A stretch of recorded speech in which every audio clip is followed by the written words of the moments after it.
Welcome everyone to the CLED studies. Today we are going to deal with part 2 of Indian Constitution. So let's have quick recap. Last video में हमने पढ़ा था कि Constitution is actual set of rules according to which country is governed. Obvious Constitution helps us to govern the country.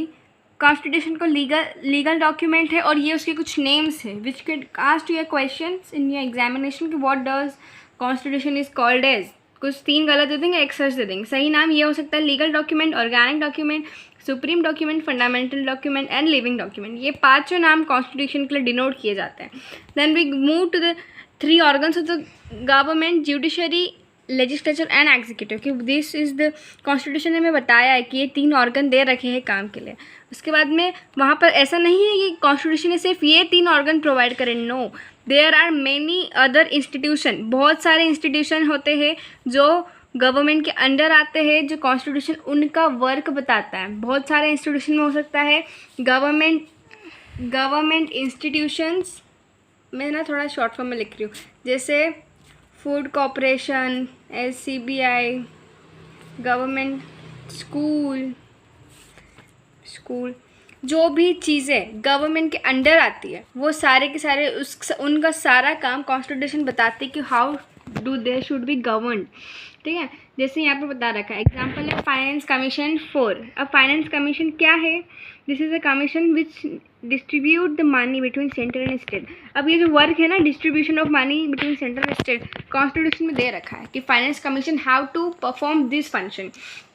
So constitution is a very legal document in which everything is given. How should be the country is governed, what should be the rights of the people, what should be the limitation to the government. There are the hundreds of good things in the favor of the people. अब हम आ जाते हैं organs are non sovereign. अब sovereign मतलब होता है, अगर मैं सिर्फ sovereign की बात करूँ तो कि इसका मतलब होता है completely independent. इसका मतलब होता है completely independent. If I say in simple language, or no control by others. ये this is a simple language. Sovereign की आपको एक डेफिनेशन ज़रूर मिल जाएगी, बाकी सिंपल लैंग्वेज है कि there is no control of any other over mind. मतलब India do not have any other control. मतलब इंडिया को कोई और नहीं बता रहा है, इंडिया को no one is telling to India को USA नहीं बता रहा है कि जाओ राइट टू फंडामेंटल राइट को हटा दो या फिर न्यू पॉलिसी लाओ, new regulation. No, India is sovereign, India is independent by itself. However India को गवर्न कौन कर रहे हैं? We the people. वो बात मैं अभी आगे पढ़ेंगे. बाकी आप इधर आ जाइए वापस से. ओके, तो हमने पढ़ लिया है कि सॉवरेन का मतलब होता है कंप्लीटली इंडिपेंडेंट. अभी जो ऑर्गन्स है ना, ये नॉन सॉवरेन होते हैं. Okay fine. नॉन सॉवरेन मतलब they are not independent. Means ऐसा नहीं है कि लेजिस्लेचर का जो मन कर रहा है लेजिस्लेचर वो कर रहा है, जुडिशरी का जो मन कर रहा है जुडिशरी वो कर रहा है, एग्जीक्यूटिव का जो मन कर रहा है ऐसा वो कर रहा है. No, they are having their separate jurisdiction. Okay, जैसे वैलिडिटी ऑफ लॉ, मतलब अगर लेजिस्लेचर ने एक लॉ पास करा है तो उसकी वैलिडिटी कहाँ तक रहेगी? जहाँ तक उसका ज्यूरिसडिक्शन है, जहाँ तक वो लिमिटेड है. ज्यूरिसडिक्शन मतलब मेरी पावर. फॉर एग्जांपल, अगर ये पुलिस स्टेशन है, पुलिस स्टेशन ए, तो इस पुलिस स्टेशन को ड्यूटी दे रखी कि तुम कौन कौन से एरियाज़ कवर करोगे. If I talk about Indore कि तुम ग्रीन पार्क कवर करोगे, जवाहर टेकरी कवर करोगे, और थोड़े 2-3 और बता देती हूँ मैं. ठीक है, तो ये ड्यूटी दे दी ए पुलिस स्टेशन की. तो जो ए पुलिस स्टेशन जो भी रूल्स और रेगुलेशन देगा वो इन एरियाज़ में ही मैंडेटरी होंगे, इन एरियाज़ वालों को ही फॉलो करने पड़ेंगे. अब ये जाके ये इनका ज्यूरिसडिक्शन है. ठीक है, मतलब इन एरियाज़ में इस पुलिस स्टेशन की सारी कमांड और सारी पावर रहेगी. So this is the jurisdiction of station ए.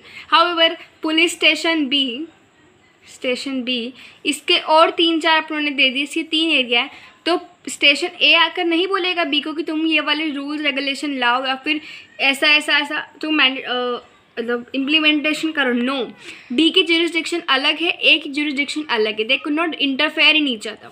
उसी तरह कैसे यहाँ पर भी यही बोल रहे हैं कि जो वैलिडिटी ऑफ लॉ है, किसकी लॉ? किसका लॉ? जो पार्लियामेंट लॉ पास करा रहा है और जो भी स्टेट लेजिस्लेचर, पार्लियामेंट कंट्री के लिए, स्टेट लेजिस्लेचर स्टेट के लिए, उस लॉ की वैलिडिटी कब कहाँ तक रहेगी? सिर्फ जुरिस्डिक्शन तक रहेगी, particular one jurisdiction to each other, मतलब they can not cross each other. तो ये इससे ये पता चल रहा है कि जो ऑर्गन्स है ना, जुडिशरी, लेजिस्लेचर और executive, they are non sovereign body, means they could not do whatever they want. No, there are limitation. So words of the, हाँ, and one more thing, upon constitution पढ़ रहे हैं. Constitution is a very dynamic document. So what ever the words it have, जो भी constitution के अंदर words रहते हैं ना, वो फिक्स नहीं है. मतलब तुम एक मतलब वर्ड दे रखा है, we the people of India, इसके मतलब बहुत सारे इंटरप्रिटेशन हो सकते हैं. तो ऐसा नहीं है कि once you done with the constitution you would be say कि हाँ अब तो मैं पक्का हूँ, पक्की हूँ, अब मुझे कोई नहीं रोक सकता, कि मुझे कोई गलत नहीं ठहरा सकता. Now the word of the constitution are not fixed. वो रोज़ की रोज़ इंटरप्रिटेट होते हैं, केस टू केस इंटरप्रिटेट होते हैं. ओके, तो एक्सपीरियंस के साथ इंटरप्रिटेशन होता है, case to case. Okay, so this is about our constitution. थोड़ा हमने पढ़ लिया है. मैं ये वही बात जो लास्ट लेक्चर में थी वही थोड़ा सा रिकैप हो जाएगा. एम.एन. रॉय ने आइडिया दिया था, पॉलिटिकल फिलोसोफर थे. कॉन्स्टिट्यूशन किसके द्वारा बनाया गया है? Constituent assembly. कॉन्स्टिट्यूएंट असेंबली बनाई गई है कैबिनेट मिशन के अंदर. तो कैबिनेट मिशन के अंदर कॉन्स्टिट्यूएंट असेंबली बनाई गई है. और ये कॉन्स्टिट्यूएंट असेंबली के मेंबर आए थे provincial legislative member elected. Sir आप देख लीजिएगा. ओके, तो ये सारी वही बातें जो कल करी थी अपना लास्ट लेक्चर में. सो आपको जो भी डाउट है आप उसमें जाके कर सकते हैं. ओके, तो अगर मैं आपसे बात करूँ कॉन्स्टिट्यूशन के अंदर टोटल है 395 आर्टिकल. मतलब कॉन्स्टिट्यूशन कहाँ से बना है? आर्टिकल और एडिशन. सो कॉन्स्टिट्यूशन के अंदर 395 आर्टिकल्स रहे थे. I was talking about initial stage, शुरुआती में. ओके, एट शेड्यूल्स और 22 पार्ट्स. और अगर I would talk about current, तो आज की तारीख में है 448 articles, 12 schedules and 25 parts. Okay, so let me give you once explanation कि ये जो भी आर्टिकल्स हैं ना, वो इंसर्ट कहाँ होते हैं? जो भी मतलब जो नए अमेंडमेंट आते हैं. पहली बात तो ये कॉन्स्टिट्यूशन के अंदर जो भी अमेंडमेंट आते हैं उसके लिए ये 395 से 448 हो तो गए, but how? This is through amendment. Special majority वगैरह होती है वो मैं आपको बाद में पढ़ा दूंगी, मतलब फर्दर लेक्चर में अपन पढ़ेंगे ही सही. बाकी अगर आर्टिकल 1 से लेके आर्टिकल जैसे आर्टिकल 2, 3 ऐसे से लेके आर्टिकल 395 तक अपने पास आर्टिकल थे, अपने कॉन्स्टिट्यूशन मेकर ने अपने को दिए थे. तो मुझे ये बताइए कि जो 448 आर्टिकल कैसे हो गए? क्योंकि यहाँ इधर तो ऐड नहीं हुए. आर्टिकल 395 तो आज भी है, समझ रहे हो आप? मतलब आर्टिकल 395 एज होल ज़रूर है, बाकी सम करेंगे तो 448 है. तो ऐसा क्यों हुआ है? इसका ये रीज़न है क्योंकि आर्टिकल 1 है ना, उसके अंदर सेक्शन कर दी इन्होंने. आर्टिकल 1 के अंदर सेक्शन कर दी, मतलब article 1A, article 1B, article 1C, D. अब कुछ भी राइट, अगर कुछ भी अमेंडमेंट, कुछ भी आर्टिकल किसी को इंसर्ट करना रहता है तो पर्टिकुलर ढूंढते हैं कि किस आर्टिकल के अंडर वो आ रहा है और उस आर्टिकल के अंदर उसे सेक्शन वाइज बना के डाल देता है. आप समझ रहे हैं? इसीलिए अगर सेक्शन वाइज देखें तो 448 है और यूजुअली आज भी 395 है. This is the difference of article. And how ever article और सेक्शन अलग अलग होते हैं. मतलब आर्टिकल वर्सेस सेक्शन सब समझते हैं कि कॉन्स्टिट्यूशन के अंदर आर्टिकल भी है, सेक्शंस भी है. नो, अगर आएगा तो आर्टिकल के अंदर सिर्फ और सिर्फ कॉन्स्टिट्यूशन में सिर्फ आर्टिकल्स है, सेक्शन होते हैं IPC CRPC के अंदर.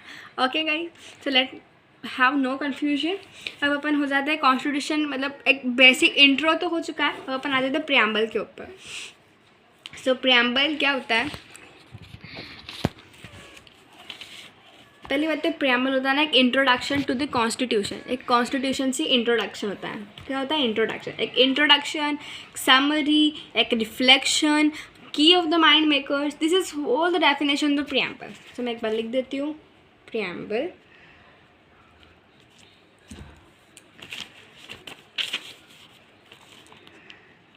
इंट्रोडक्शन टू कॉन्स्टिट्यूशन या फिर summary. I am writing in short form constitution. This is the definition of preamble. अब प्रियम्बल सिर्फ एक इंट्रोडक्शन रहता है, कॉन्स्टिट्यूशन के पहले एक पेज आता है, उस पर प्रियम्बल पूरा लिखा हुआ रहता है। वो I will be send the link, I will be keeping the link to the description box of the preamble, तो आप वहाँ से अच्छे से पढ़िएगा। अब अगर क्वेश्चन आता है, बहुत बार क्लेट एग्जामिनेशन में पूछा भी गया है कि who drafted the preamble, preamble drafted bye home, किसने ड्राफ्ट करा था? So please guys remember the answer very carefully. Jawaharlal Nehru, Jawaharlal Nehru. So mister Nehru comes with the idea of preamble. He said, उन्होंने क्या करा था? मिस्टर नेहरू लाए थे objective resolution, objective resolution. He comes with the idea of objective resolution. Please keep in mind dates too. 13 December 1946.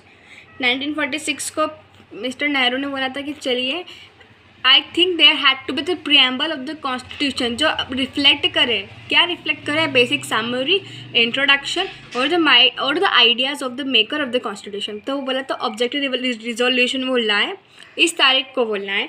और objective resolution क्या बोल रहा था? ये है कि there had to be the constitution और सर्टन गोल्स। ऑब्जेक्टिव रिजोल्यूशन ने ये भी बोला कि there are certain goals in aims for country, for country. Goals country के लिए भी थे और एम्स लोगों के लिए भी थे, मतलब कंट्री एंड पीपल दोनों के लिए ऑब्जेक्टिव रिजोल्यूशन आया था और बोल रहा था कि प्रियम्बल को लाओ। This is the ideology of mister Nehru and this was a quite useful to us. Okay, तो दिस इज़ व्हाट मैंने अभी तक वही करा है। अब आ जाते हैं, ये मैंने वही लिखा है जो आपको समझा है वही। ओके, बोरो, तो अपना प्रियम्बल कहाँ से लिया गया है? From where this concept had been taken? So it had been taken from USA. मतलब जो प्रियम्बल में स्टार्टिंग में आता है we the people of India, तो ये we the people of India लिखा हुआ है we the people of USA. कहाँ पर? यूएसए के प्रियम्बल में। तो यहाँ से अपनों ने कॉन्सेप्ट बोरो करा है। सोर्सेज क्या है? दिस इज इम्पॉर्टेंट क्वेश्चन, मैं कह रही हूँ आप नोट्स बनाते जाएँ। सोर्सेज वी द पीपल मतलब इंडिया के पीपल ने ही इंडिया का प्रियम्बल बनाया है, कीप इन योर माइंड। अब ये कुछ डेफिनेशन है प्रियम्बल की जो कहाँ किसने दी है, कहाँ से लिए गई है, ये अपन देखने वाले हैं, क्योंकि this would be very useful, it could be asked in the examination. Okay, so first है preamble is identity card. Simple से याद रखिए, आइडेंटिटी कार्ड। कौन है? प्रियम्बल। किसने बोला? Nani Palkhivala, a famous advocate, a famous lawyer. Okay, he said identity card, so you take a screenshot out of it. Second है it is key to open mind of maker and shows the purpose why there had been several provision in constitution। तो ये री बैरोबरी case था। इस case ने बोला था, ये मैं आपको बता दूंगी री बैरोबरी केस क्या था। सारे केस लॉ भी डिस्कस करने वाले हैं हमारे, और अपने जो डॉक्टर अंबेडकर थे उन्होंने बोला था, व्हाट डिड ही सेड, कि इंडिया के अंदर today people are governed, people govern with two ideology. Who said this? Ambedkar.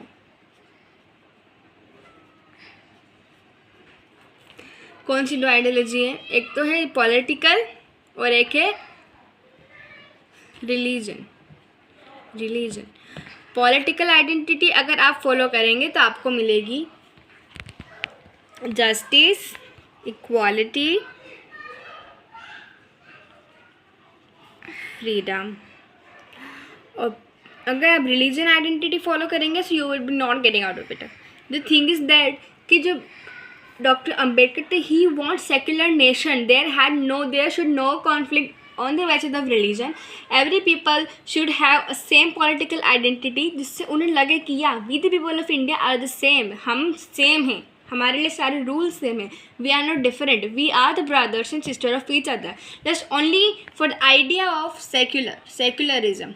उन्होंने बोला था कि जो भी पॉलिटिकल आइडेंटिटी, पॉलिटिकल आइडियोलॉजी के साथ जाएगा वो रहेगा benefited, and those who goes for the religion would not get any advantage. तो ये था अपना दो आइडियोलॉजीज थी, अपने डॉक्टर अंबेडकर ने बोला था। देन प्रियम्बल्स क्या बोलता है कि सोविनिटी lies with people of India, मतलब पीपल ऑफ इंडिया ने प्रियम्बल को कंस्ट्रक्ट करा है, उसको इंट्रो करा है, तो this is not new concept. Declares India, preamble ने इंडिया को बोला है sovereign, socialist, secular, democratic and Republic. This is the word for the India. ठीक है, याद रखिएगा. अब इसके नॉमेनक्लेचर बहुत ज़रूरी है, तो आपको ऐसे ऐसे ही याद रखना है. तो पहले याद रखिए सो, से, फिर D R.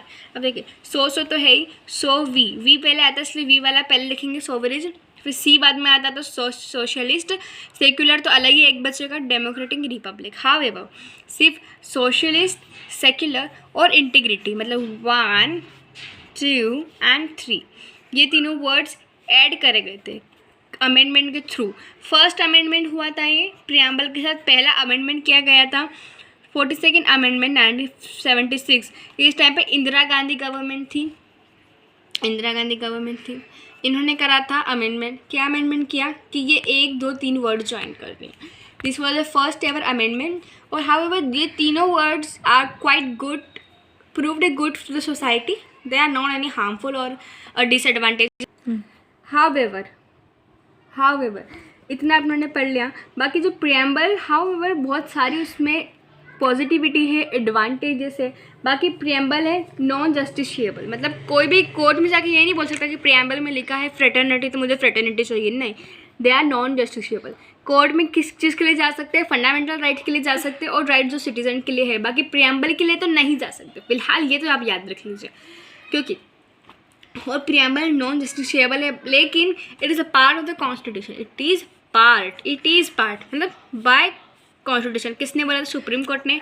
Kesavananda Bharti case ने बोल दिया था कि प्रियम्बल पार्ट है. हाउएवर ये केस भी अपन स्टडी करेंगे फर्दर क्लासेस में.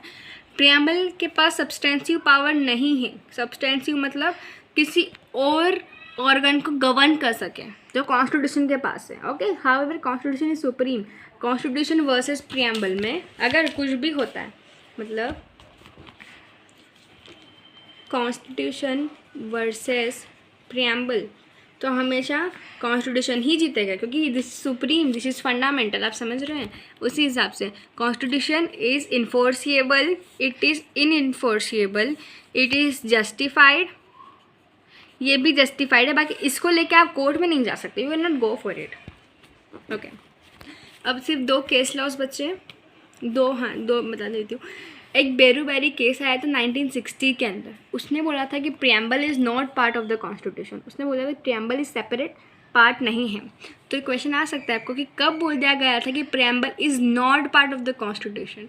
तो आप लिखेंगे 1960. और क्यों बोला गया था? Case of Berubari union case. Okay, इतना. फिर 13 साल तक, 13 ईयर्स तक यही मान लिया गया कि this is not part of the constitution. However Keshavananda Bharati के साथ 1973 में वर्सेस केरला के साथ. ओके, और उसने बोल दिया था it is part of the constitution. और ओके, सो याद रखना है 1960 में नहीं है, 1973 में है. और ये केस लॉस बहुत इंपॉर्टेंट है, बेरूबेरी एंड केशवानंदा भारती के. प्रियम्बल कोई भी पार्ट के अंदर लाइज नहीं करता है ना. 2, 3 हाउएवर 24 पार्ट्स है अपने पास है. 25 पार्ट्स. और प्रियम्बल कहीं भी लाइज नहीं करता है. 0 पार्ट में भी नहीं करता है. बहुत सारे बच्चे एग्जाम में 0 पार्ट देख के टिक करके देते. नो, 0 पार्ट तो लाइज ही नहीं करता है. प्रियम्बल कम्स अंदर नो पार्ट. सो एक क्विक रिकैप हो जाता है वापस से प्रियम्बल का. कहाँ गया है? Okay, so preamble is drafted by Pandit Jawaharlal Nehru. He comes with the objective resolution 13 दिसंबर 1946. उन्होंने कहा कि हम कुछ गोल्स और एम्स लाते हैं. किसके लिए? हमारी कंट्री के लिए, ताकि उसका डेवलपमेंट हो. और हमने एक कंसेप्ट लिया है यूएसए से, source with the people of India. ये कुछ लाइन्स है जो फेमस पर्सनालिटीज़ ने बोली है प्रियम्बल को लेकर. And sovereignty lies with the people of India. और प्रियम्बल ने डिक्लेयर करा है sovereign, secular, socialist, democratic, republic किसको? इंडिया को. और ये 3 word socialist, secular, integrity added by the first amendment of the preambles 42nd amendment 1976. इसने बोला preamble is non-justiciable and part of the constitution. This is all for today. So thank guys, and please subscribe to my channel and don't forget to press like button, and definitely soon I am going to come with the part 3 of this video. Bye.